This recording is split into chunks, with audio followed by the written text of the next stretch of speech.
दानापुर का विधायक है रीतलाल यादव, उसकी अपनी भी आपराधिक पृष्ठभूमि है। उसका ये करीबी दाहिना हाथ समझिए माना है। जो दही गोप हो सकता है वो चुनाव लड़ने वाला। दानापुर से विधायक बन सकता हूँ, रीतलाल बन गए तो मैं क्यों नहीं बन। वर्चस्व की लड़ाई है, गैंगवार आप उसको कह सकते हैं। तो क्या सर फिर से बिहार में गैंगवार शुरू हो गया? हो ही गया शुरू। पिछले साल देखिए पटना में एक और चर्चित हत्याकांड हुआ था नीलेश मुखिया। बिहार में रंजीत कुमार, आप देख रहे हैं दैनिक। बिहार में अपराध का ग्राफ लगातार बढ़ रहा है। नीतीश कुमार लगातार कभी डीजीपी को बदल रहे हैं तो कभी नया एडीजी को ला रहे हैं, लेकिन अपराध नहीं रहा है कि दानापुर में लोग दहशत में जी रहे हैं। तमाम बातें होगी और हमारे साथ जुड़े हैं आईपीएस अधिकारी अमिताभ दास सर। सर दैनिक में स्वागत है जी, धन्यवाद आपका।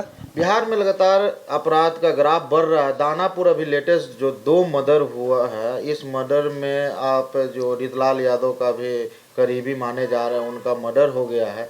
एडीजी को लाया जा रहा है, डीजीपी को बदल दिया जा रहा है, फिर भी ग्राफ नहीं रुक रहा है, क्या कहेंगे?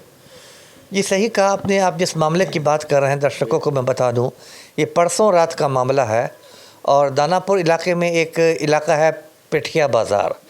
पेठिया बाज़ार में एक दही गोप नाम का आदमी था। वो एक श्राद्ध का भोज खा के घर लौटा था।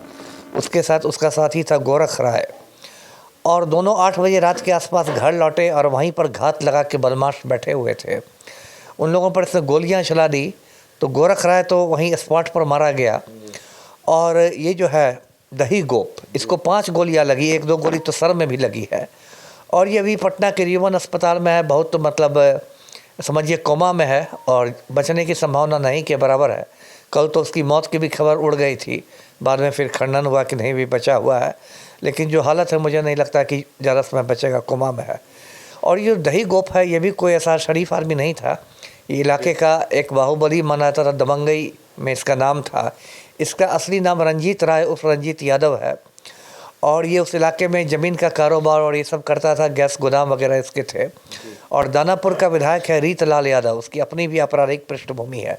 उसका ये करीबी दाहिना हाथ समझिए माना जाता था। और रंजीत राय ही को इलाके में दही गोप के नाम से लोग जानते थे। और ये दानापुर छावनी परिषद है, इसका ये उपाध्यक्ष हुआ करता था। और इसकी पत्नी है प्रियंका, वो भी स्थानीय निकायों के चुनाव लड़ा करती थी। तो अब देखिए ये दही गोप की हत्या कर उस इलाके में काफ़ी तनाव है। उधर के मार्केट वगैरह बंद हो गए हैं और गुस्सा है लोगों में। तो देखिए ये तो बिहार में अब लोगों ने चौंकना बंद कर दिया, इतनी हत्याएं होने लगी। अब तो ये तो बिल्कुल राजधानी की बात है। और राजधानी से थोड़ा बाहर चले जाएं, कुछ महीने दर्शकों को याद होगा दरभंगा में मुकेश सहनी के पिता जीतन सहनी की हत्या हो गई।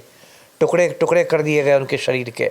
अब मुकेश सहनी तो कोई आम आदमी है नहीं, मिनिस्टर रह चुका है बिहार में, बम्बई में कहता है उसका इतना बड़ा कारोबार है और वीआईपी पार्टी का सुप्रीमो है। जब उसके पिता की इस तरह से हत्या हो सकती है तो आम आदमी क्या स्थिति होगी। आपने कहा कि डीजीपी बदले जा रहे, एडीजी बदले जा रहे, तो देखिए आईपीएस अधिकारियों की अदला बदली से कुछ नहीं होता है ना। ये तो सिर्फ मतलब एक गए मिस्टर ए गए तो मिस्टर बी आए, इससे कुछ नहीं होने वाला है। तो दानापुर जो घटना हुआ है, इसको आप किस एंगल से देखते हैं?